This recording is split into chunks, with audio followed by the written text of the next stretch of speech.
Alright, Suicide Silence is Chris Garza, Mike Hamlin,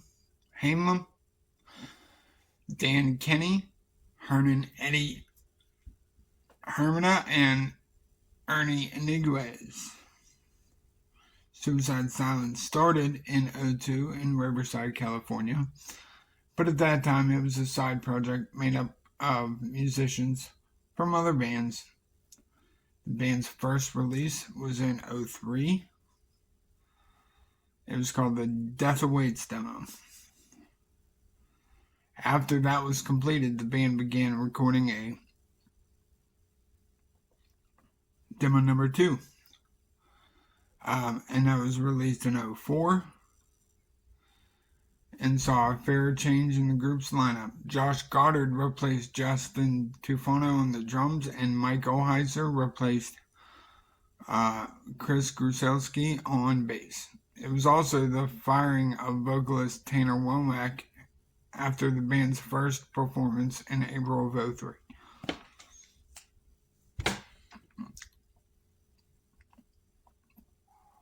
And that left all the vocal duties to my man Mitch Luker,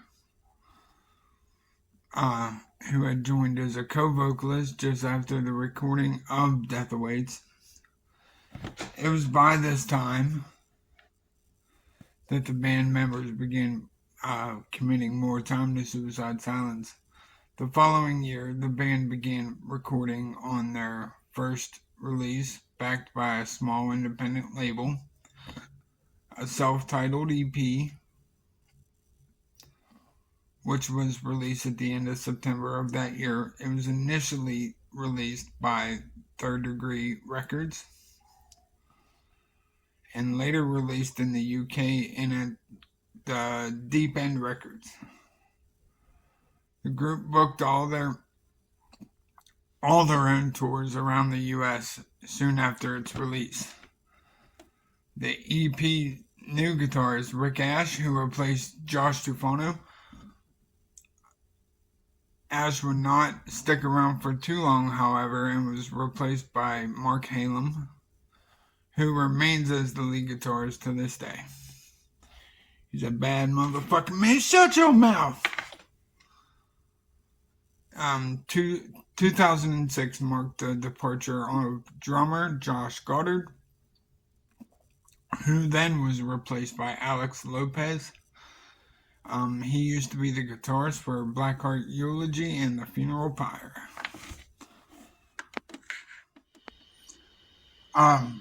Suicide Silence, their first album that they came out with, was called The Cleansing, and that was released in '06.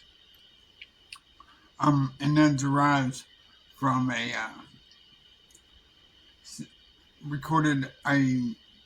they recorded a pre-production songs while in the process of signing with Century Media in '06, and that led to the Cleansing, and that was recorded in Los Angeles. And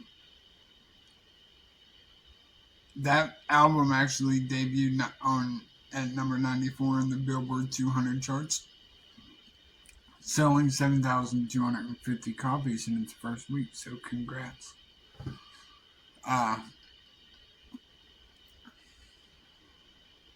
The sales that week ending, combined with its later sales, made The Cleansing one of the best selling albums in Century Media's history.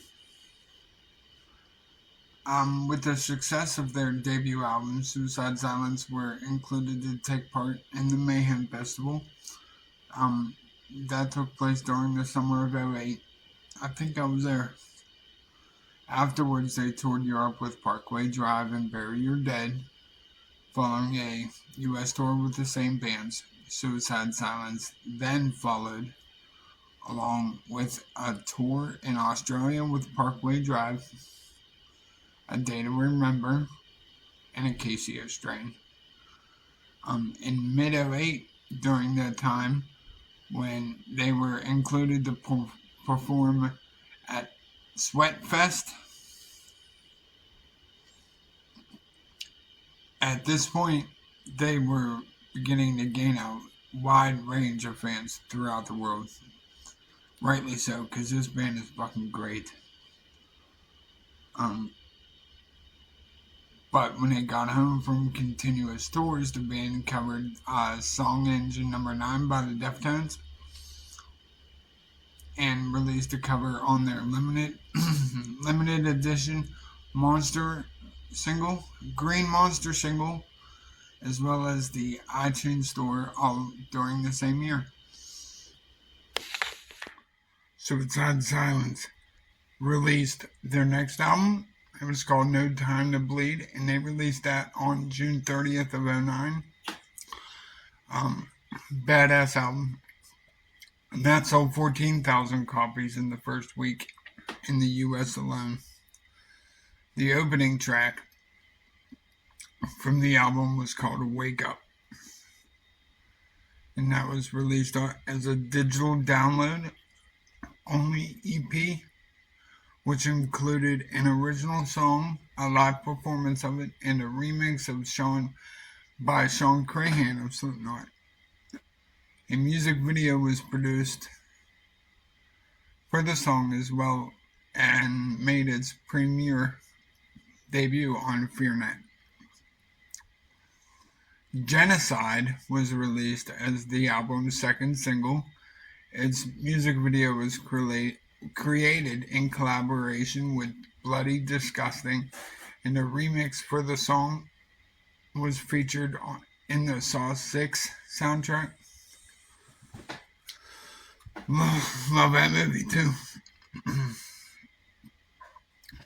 Suicide Silence announced production for a music video for the song. It was called Disengage, of which they released that as a single on April 20th, 2010. The video for it was released a couple months later in June, and the band played throughout the entire Warped Tour. The entire Warped Tour 2010 on the Altec Lansing stage. In October, the group began their first headlining tour in 2 years with support from My Children, My Bride, Molotov Solution, and the Tony Danza Tap Dance Extravaganza. Never heard them in Conducting from the Grave.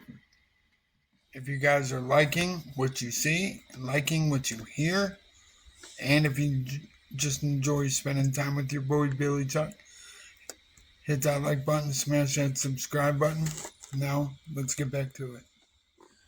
Okay, so the band's original vocalist, Mitch Luker, he died in late 2012. But by late 2011, Suicide Silence, they began working on a third full-length album, and with Steve Etz as a selected producer.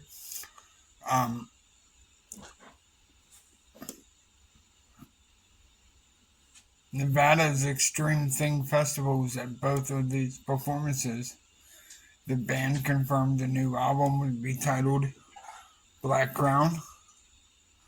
Working titles for the album were Cancerous Skies, Human Violence, and Fuck Everything. When asked by Kerrang!, Mitch Luker revealed that the album's lyrical themes would feature more of the personal topics No Time to Bleed had in concept rather than the anti-religious theme that The Cleansing held.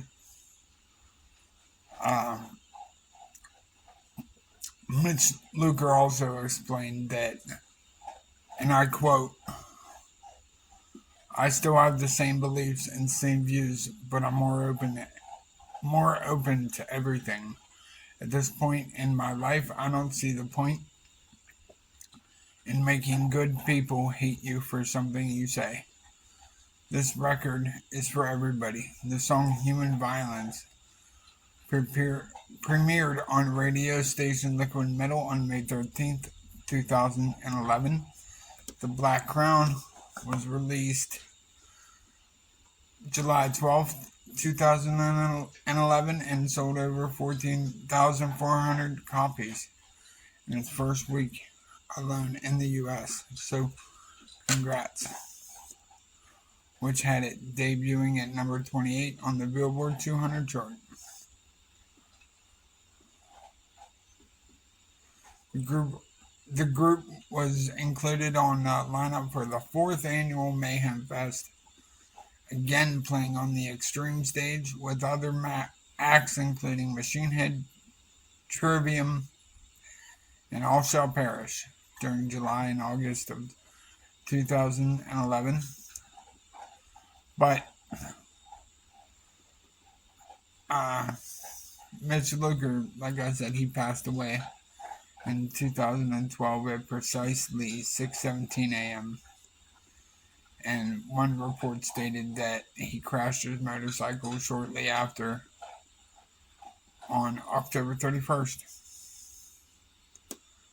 December 21st, 2012, a memorial show to benefit his daughter's future education costs was held at the Fox Theater.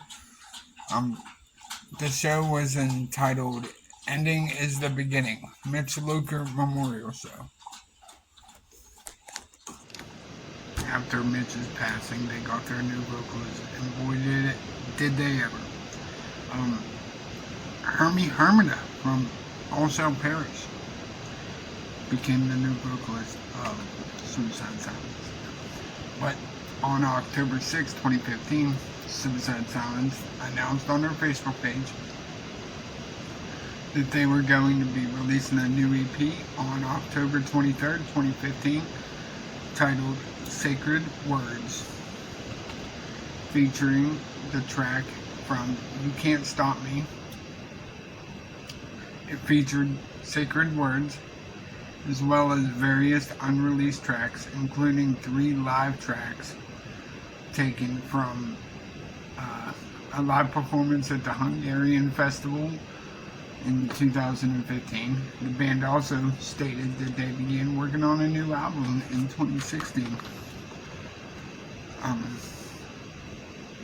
On December 27th, 2016, the band announced that their self-titled album, Suicide Silence, was released on February 24th, 2017. The first single, Doris, which had been performed live at Knotfest in 2016, was released on January 16th, 2017. Dude from All Shall Perish is fucking sick. But,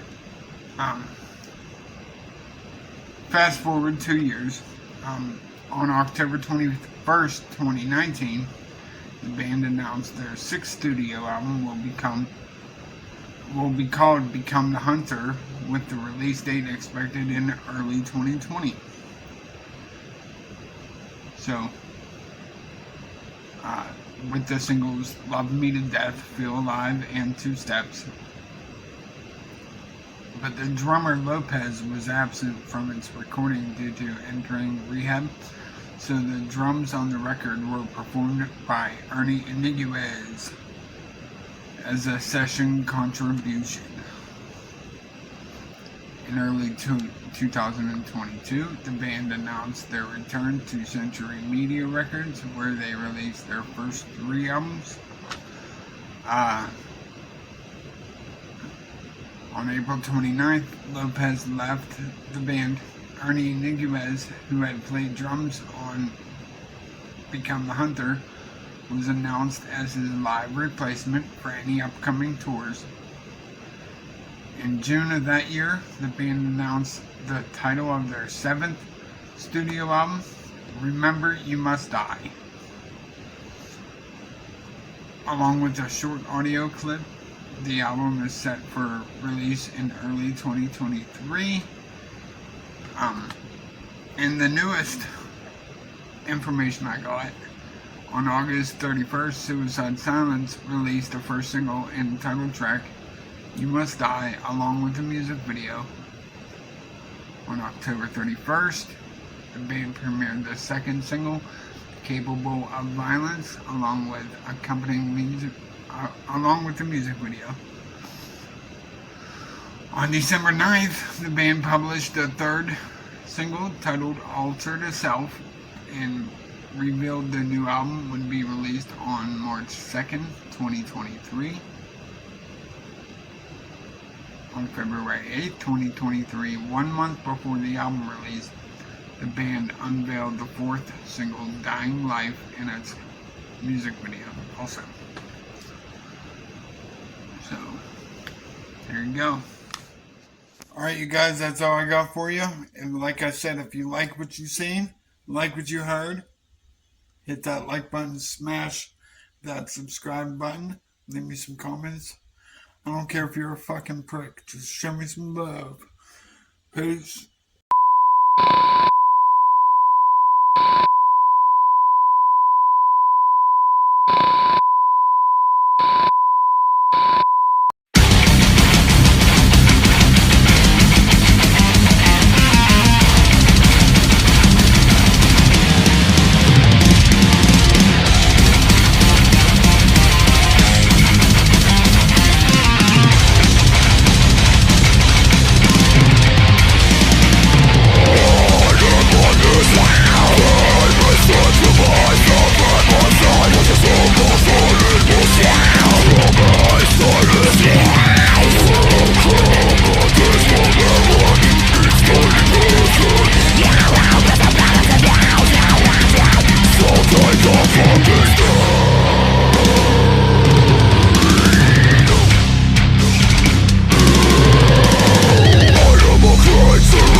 I